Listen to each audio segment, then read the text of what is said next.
In the last video where I covered this 2-decade-old AMD system, I had no idea what I was doing. But today, well, I still don't know a ton, but I know a lot more than I did because I have learned a lot about the system over the last couple of weeks. Today, I'm going to talk about the hardware upgrades I made, how I was able to install drivers, software, and even Windows XP, and the multitude of issues I ran into. But it was fun, so stick around.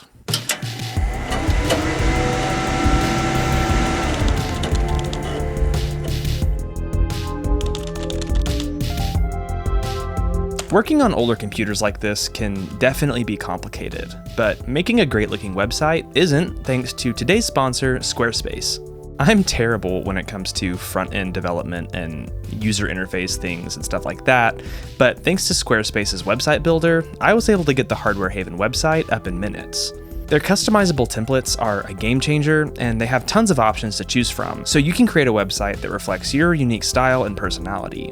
And even if you're terrible with UI stuff like I am, the pre-built page templates make it look like you really know what you're doing. Whether you're starting a blog, an online store, or a portfolio website, Squarespace has everything you need to bring your ideas to life.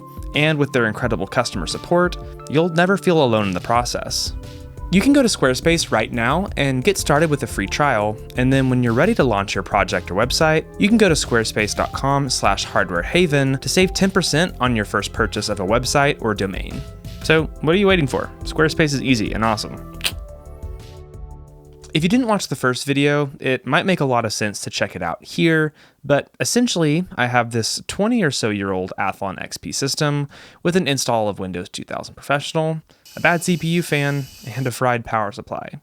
So obviously, to get the system back in working condition, I needed to order some parts. I managed to find a replacement fan on Amazon for around $7. For the power supply, it wouldn't have been smart or realistic to buy a period-accurate unit, so I went for this still somewhat older Antec 380-watt unit on eBay for just shy of $20. And while I could have stopped there, I decided to try and give this system a solid upgrade. I mean, this is Hardware Haven, right? In the first video, I noticed the CPU was only clocked at 1.1 gigahertz. And now you may already know why, but I'll get to that later. Anyway, I wanted to give this PC something better, so after researching the motherboard just a bit, I found an Athlon XP 2600 Plus on eBay, which seemed to be a 2.1 gigahertz CPU. Again, more on that later. I also wanted to get a better GPU, not necessarily for games, but mostly because the analog VGA output wasn't compatible with my capture card, so I wanted to find something with DVI in hopes that it would work with HDMI adapters. I learned the hard way here that AGP cards are not nearly as cheap as old PCIe cards, and I ended up almost paying $50 for an ATI Radeon 9600 XT, which from what I can gather was a somewhat mid-range solid card back in the day, as it has 128 megabytes of DDR memory, and I'm not even going to list off the other specs because what would you realistically compare it to watching this in 2023? I guess I should mention that this is technically an 8X AGP card, and the motherboard in the system only supports 4X, but that shouldn't be a major issue other than we're leaving a bit of performance on the table, I think. I also picked up two 512 megabyte sticks of SD RAM to give our system 1 gigabyte total, and also grabbed a PCI SATA card just in case I wanted to try adding some SATA hard drives later on. I disassembled the system and then gave it a little bit of a cleaning because there were definitely some dust bunnies and other gross things. However, I unfortunately lost the footage of cleaning it up. After swapping out the CMOS battery, I went forward with replacing the CPU, but was cautious because of the exposed die and the dodgy arm mechanism on these older AMD heatsinks. But fortunately, I managed to get it off without shoving my screwdriver through the motherboard and replaced the CPU successfully. After that, I went ahead and slotted in my memory and attached the new CPU fan, and then proceeded with getting all the other components in the system. The Antec power supply took a little bit longer to arrive than expected, so I temporarily put in my EVGA 650 watt 80 plus gold power supply, and it all turned out all right.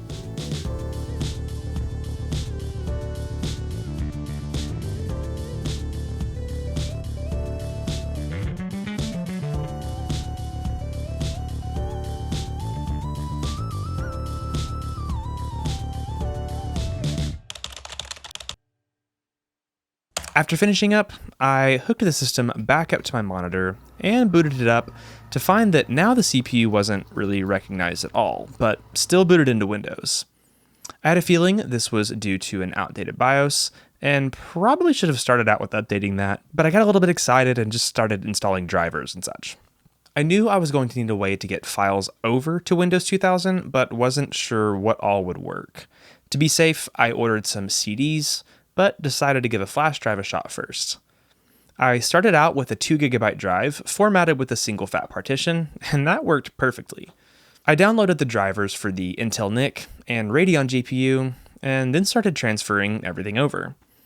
I got the Radeon drivers installed, and finally, I was able to get my capture card working, at least whenever I was logged into Windows, so no BIOS or anything like that.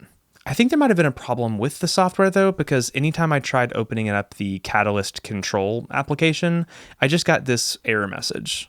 I was able to get a network connection working as well, but clearly browsing the web in Windows 2000 isn't really an option these days. I messed around just a bit with file sharing, but I'm pretty sure Windows 2000 is limited to SMB version 1, so none of my existing shares were compatible. So I kind of just moved on. At around this point, I remembered that my BIOS wasn't up to date, so I found the most recent version of the Award BIOS and also downloaded the Award BIOS WinFlash utility and copied both files over, once again using the flash drive. Flashing the BIOS was somewhat straightforward, and after a reboot, the CPU was sort of recognized correctly, but the frequency was off. I was a bit bummed and briefly thought that either the CPU was mislabeled or even defective, but it seemed to be working properly, so I just moved on and decided to try out some games. I hadn't realized it up to this point, but the CD drive actually has some issues. It's really tricky to get it open, often requiring the use of a paperclip to manually eject the drive. But once it was opened, it would typically continue opening correctly for at least a few minutes or so. I could have ordered a replacement, but I was honestly pretty tired of spending money on this project, so I just stuck with the good old paperclip method. I popped in my clearly legit copy of the original Age of Empires, and it worked perfectly, minus sound because I never installed the sound driver, but oh well. To put our GPU to the test a bit more, I decided to install my also very legitimate copy of Unreal Tournament 2003, but ran into some issues when trying to read from the disk. I tried cleaning and even buying another legit copy of the disk, but continued to get read errors. This led me to believe that the CD-ROM drive might have a bit more going on than just a wonky gearbox or something, so I tried using a USB DVD drive, which to my surprise was actually recognized, but that also ran into some issues when running the installer. I don't know why exactly, maybe I was thinking it had something to do with the newer CD-RW discs not working properly or something, but I decided to give a SATA DVD drive a shot, and fortunately had that PCI card handy. After installing the driver for it that came on a little CD, I plugged everything in, hardware Haven style, and shockingly the install worked. I don't understand. I had to install a patch to make it work without the play disc, but after that, the game fired up just fine until it crashed. After having the game crash multiple times at various points, I had the thought that maybe due to how old the GPU was, it might be overheating. So I tried replacing the thermal paste on it, and still no luck. The game just kept crashing. After that, I decided that maybe it had something to do with the weird CPU frequency thing I was dealing with. First, I was concerned, as I mentioned earlier, that there might have been something wrong with the new CPU, so I swapped back in the old one, but while doing so, I cleaned off the die a bit more and noticed that the product ID is actually engraved on the die. So I looked it up and found that it was in fact an Athlon XP 1700 Plus, which was supposed to be clocked at 1.4 GHz, not the 1.1 that I saw earlier. And this was when I realized my huge mistake. The front side bus is the interface between the CPU and the north bridge, and the CPU has a clock multiplier that, when multiplied by the bus speed, results in the final CPU clock speed. In my case, the front side bus was only set to 100 MHz, so when multiplied by the 1700 Plus's multiplier of 11, it gave the final clock speed of only 1.1 GHz, not 1.4. So to fix this, I looked up the motherboard manual and found that I could swap 2 jumpers to get the front side bus up to 133 MHz, which brought the Athlon XP 1700 Plus up to its proper 1.4 GHz. Math, it makes sense.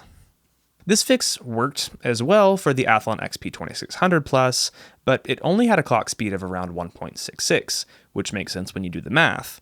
Now, it also only registered as an Athlon XP 2000 Plus, but maybe that has something to do with the lower clock speed confusing the BIOS. I'm not really sure. This was supposed to be a 2+ GHz CPU, but that's because it was meant to work with a higher bus speed, which I was just oblivious to when doing research.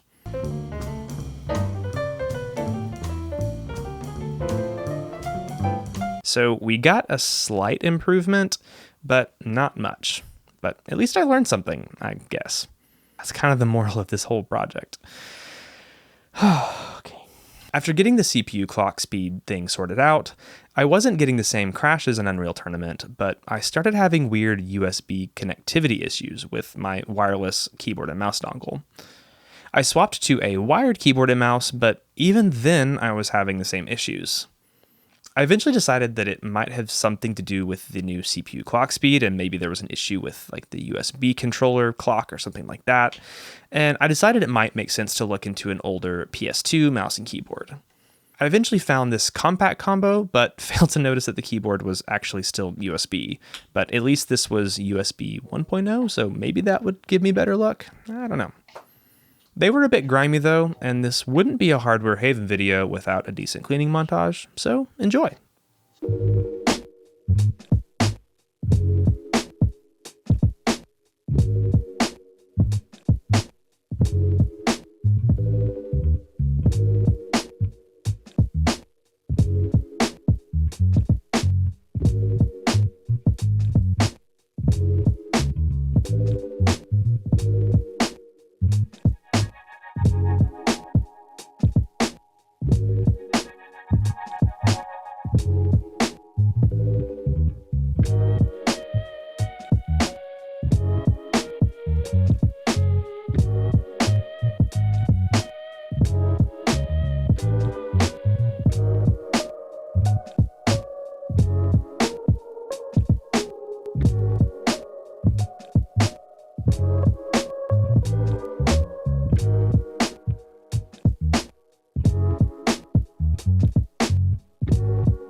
With the updated mouse and keyboard, I hopped back into Unreal Tournament, and wouldn't you know it, it crashed for a different reason this time. But hey, Windows 2000 Professional is for professional stuff, and Windows XP is obviously the better choice for a real gamer. And it's also the operating system I grew up on. So I decided that it would be worth giving Windows XP a shot. Simple, right? No. Installing Windows XP was way harder than I would have expected, shocker. And as is common with a lot of my endeavors, a lot of the pain was self-inflicted. So let's just get into it. I didn't want to risk losing the Windows 2000 install I did have, just in case I couldn't boot into anything else. So I decided to install Windows XP on a spare 250GB hard drive. But to do this, I needed one of these IDE to SATA adapters that I picked up on Amazon. I started off by inserting a totally legit XP install disk into the CD drive and began installing Windows, but ran into a strange error partway through. I thought maybe the issue was the legit ISO I used, so I tried a few others, but kept returning to the same issue, which once again made me think that the CD-ROM drive might be the culprit. This led me down a whole rabbit hole of trying to use either the USB drive or the SATA DVD drive to install Windows. Booting from USB doesn't really seem possible on this motherboard regardless of the BIOS settings, but I was able to boot into the installer using the SATA drive. However, I had to use my IDE adapter, meaning the installer didn't have a drive to install Windows XP to. So I ordered another IDE to SATA adapter to be able to hook up both drives, but even then I couldn't get the install to work. I tried a bunch of combinations of drives, connections, and ISOs until I finally realized that once again I had been making a critical error. You see, I'm unfamiliar with the install process and interface of Windows XP, so I hadn't realized that basically the whole time I was still just booting into the hard drive I originally tried to install Windows XP to, which had a partial install from my first attempt. So I was never booting into the ISO on any of the disks I was using. So basically, nothing I had been attempting for hours was doing anything at all. Because of the lack of boot options on this thing, there wasn't a way to force it to boot from a specific drive, at least not a DVD-ROM drive. So I had to take the hard drive out and wipe it with my desktop PC, put it back in, and then give it another go, which still failed. I'll be honest, I was just about at my breaking point, but right before I was just about to call it quits, I thought of one last thing, and I really don't know why. It was strange, honestly. I had always noticed on the initial splash screen that the CD-ROM drive was listed as slave and not master. Probably gonna get demonetized. I'm familiar with IDE enough to be aware of this concept, but really had no idea how it worked, other than allowing for two drives running in parallel. But I believe there can be some issues with the IDE controller or something like that if there isn't a master on the connection. So after a tiny bit of digging, I found a jumper on the back of the CD-ROM drive that allowed me to change the mode to master, and it showed up accordingly on post. And what do you know? The install finally worked. And about 30 minutes later... Oh, finally. I had finally made it to Windows XP, and there was really only one thing left to do. Okay, no, but this pinball game was literally my childhood. I installed all the same drivers on XP the same way as I did before, but ran into another hitch with the Radeon drivers. I have no idea what this nonsense was, but after skipping all these messages, it seemed to be working. I was hopeful that after fixing the whole CD-ROM master issue, that installing Unreal Tournament would be a breeze, but I immediately ran into basically the same issue as before. Eventually, I just installed some software to allow mounting ISOs from a file, so I just mounted the installed disks that way, and it seemed to be working. At least when I mounted the file from a USB drive. When I tried mounting it from the hard drive, it would crash. Anyway, when I did install it from the USB, it seemed to be going well until I got to disk 3, which it seemed to just skip for some reason. And launching the game pretty much confirmed this, as assets were literally missing from the NVIDIA animation when you first launched the game. So, of course, a few seconds later, the game crashed. I tried a ton of other things, but eventually just gave up at this point. Even if I found some better games or installers, I was occasionally getting just random system crashes as well, possibly from the Radeon driver install. I don't really know. And another thing that I know some people mentioned in the first video was if I replace the power supply to make sure and get one that has a solid 5-volt rail, as I believe these Athlon XP CPUs actually operate off of the 5-volt rail and not the 12 volts. And I don't know exactly what's considered good on a 5-volt rail, but this Antec 380 watt shows that it's supposed to do 20 amps on 5 volts, which would be about 100 watts. So I feel like that should be plenty, but maybe not. Maybe that is the root of the issue. I'm not sure. If you think you know, let me know in the comments below. Working on these older systems is a huge challenge, not only because there was, I guess, less hand-holding back then, but also because in some ways, there are fewer resources for those machines today. For example, just getting a hold of spare parts for testing can be a challenge. Buying new parts is honestly pretty expensive. And software support is dodgy or non-existent at times. Fortunately, there are a lot of great educators, enthusiasts, and creators out there that do an incredible job of keeping systems like this alive and showing others how to do it. And although I sort of like the difficult path sometimes, I'm sure I could have benefited a lot by learning from them before diving headfirst into all of this.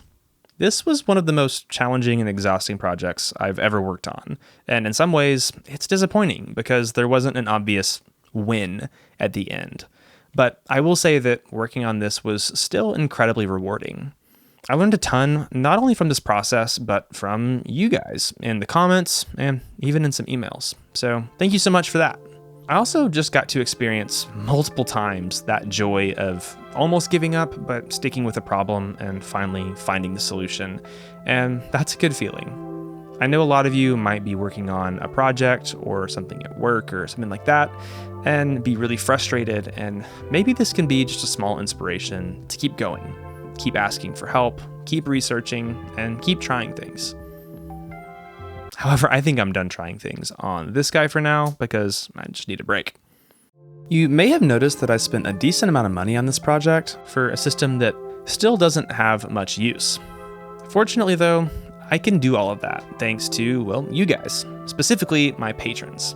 If you want to help support the channel and let me do more projects like this, head over to my Patreon where you can get access to some exclusive content as well as early access to all my videos for as little as $1 a month. Or you can go to my website to get some Hardware Haven merch and support me that way as well. As always, thank you so much for sticking it out on this one and watching this whole thing. Stay curious, and I can't wait to see you in the next one.